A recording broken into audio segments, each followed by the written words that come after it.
give me a second.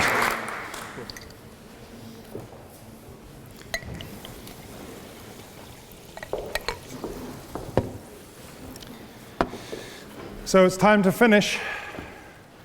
In the end, remember that what we're dealing with here is a general proposition and an indicative proposition, not a subjunctive, not that drone warfare might be made effective or that it could be conducted ethically. That little word "is" that gave Bill Clinton so much trouble when he talked about what sex is, very important here. I have a great deal of respect for these people, and I do worry that they have mistaken the proposition that we have. Ben acknowledged in his opening speech that what he wanted to establish is that there are some circumstances, some set of circumstances, real or hypothetical, where drones might be ethical compared to the alternatives where they might be effective. He said he's not going to defend it as a general proposition, but this is a general proposition, that drone warfare is effective and ethical. So we've got to look at what drone warfare involves, and I don't just mean the particular technology. I mean the practices that surround drone warfare. What drone warfare, that was a very, very good point that I think the last student speaker for the negative made. So drone warfare involves a number of things. It involves the maintenance of a secret death list by government authorities. It involves the maintenance of that death list under circumstances of secrecy, unaccountability, lack of transparency, and a serious failure of the rule of law. Now, Kenneth has suggested in some of his writings, again, which I greatly respect and have learned a lot from, that there could be reforms. This could be changed, and we could institute some mode of accountability and some greater transparency. And some people in the Obama administration have been looking to do that. But the proposition under consideration tonight is that drone warfare is ethical as it is, not that in some future ideal world it might be made ethical. A second feature of drone warfare is that it does involve, as far as we can tell in its real-world manifestation, an expansion of the targets, so that we are targeting not just people engaged in combat, not just combatants who are carrying weapons, but we are increasingly targeting political leadership of these organizations, including preachers, propagandists, people like Anwar al-Awlaki, who was already mentioned, recruiters perhaps, but people whose primary work in defense of terrorism, criminal work, please. Was Anwar al-Awlaki merely a preacher, or did he have a very significant operational role in the organization of Al-Qaeda in the Arabian Peninsula? It's a perfectly good point. He was not just a preacher, but he was a propagandist. My point is that he was not a combatant. And for perfectly good reasons, the targeting seems to involve an expansion of targets here. The third point about them is that this mode of warfare, drone warfare, seems to involve covert activity in territories that are not initially defined as a theater of operations. So we have heard about Pakistan, we have heard about Yemen, and we must bear that in mind as what appears to be an endemic feature of this mode of warfare. It expands the area of operations as well as the nature of the targets. And fourthly, we need to remember, it was a point made by Noreen on our side, that often those who are participating in these attacks, not on the British side, I hasten to add, but I think certainly on the American side, are CIA operatives, often rather than Department of Defense military personnel.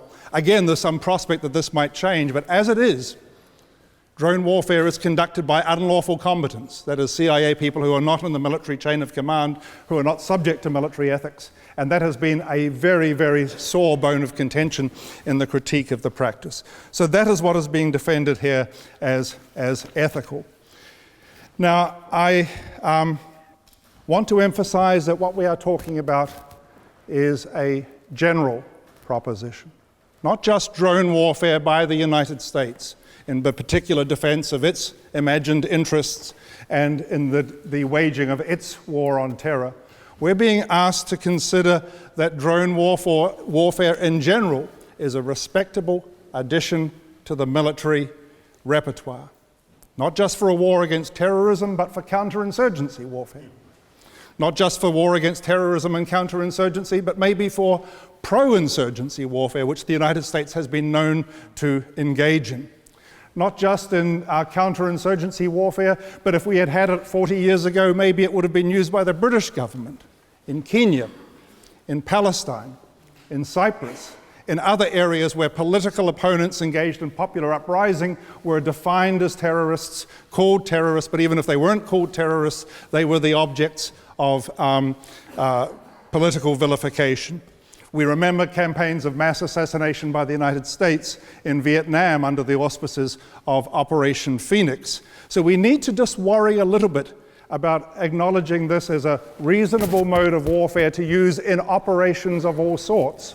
Or to use as, just bear with me, David, just for a second, to use in operations of all sorts, and to use in particular where there is a set of politically inconvenient enemies of the people who need to be dealt with. Please.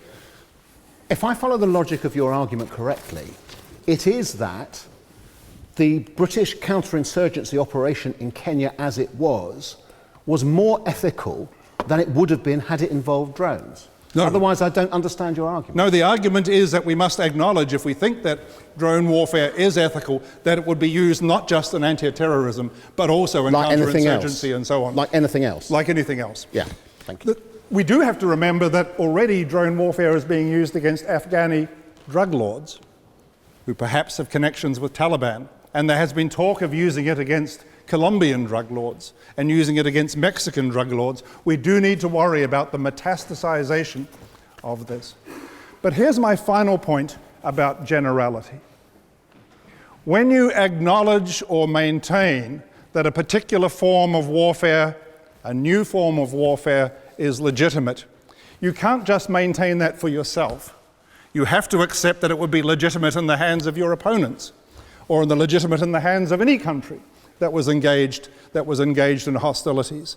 That's the thing about what we in the trade called jus in bello, the laws and ethics and customs relating to the types of ways in which wars are waged.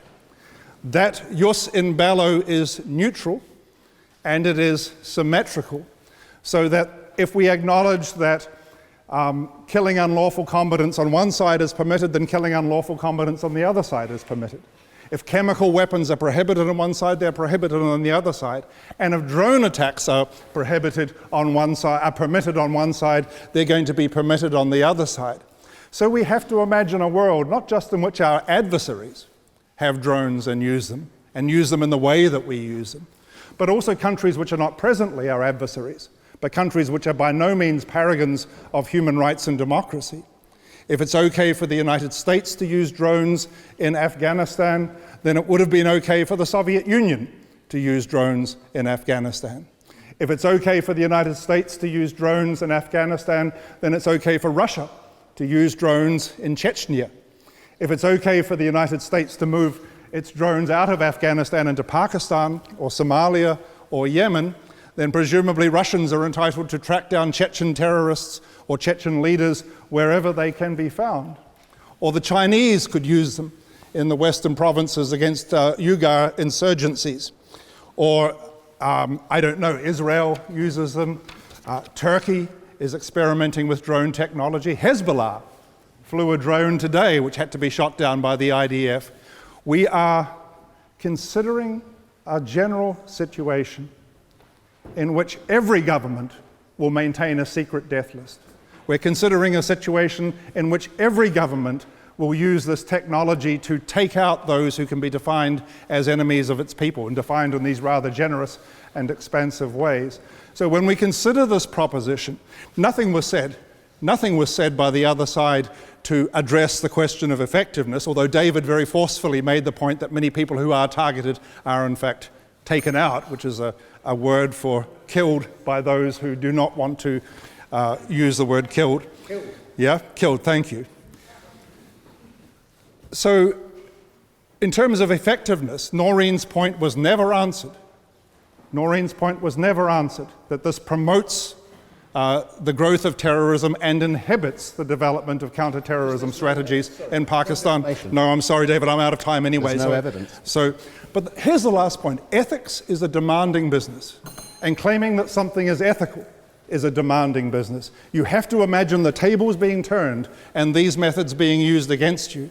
And I think when you look at it from that perspective, pulling back a little bit from our anxieties about terrorism and our particular phobias about the United States, pull back from that. You have to imagine a world of death lists and death squads. And I don't think that's a sort of world, even in the terrible terrain of warfare, that we want to allow.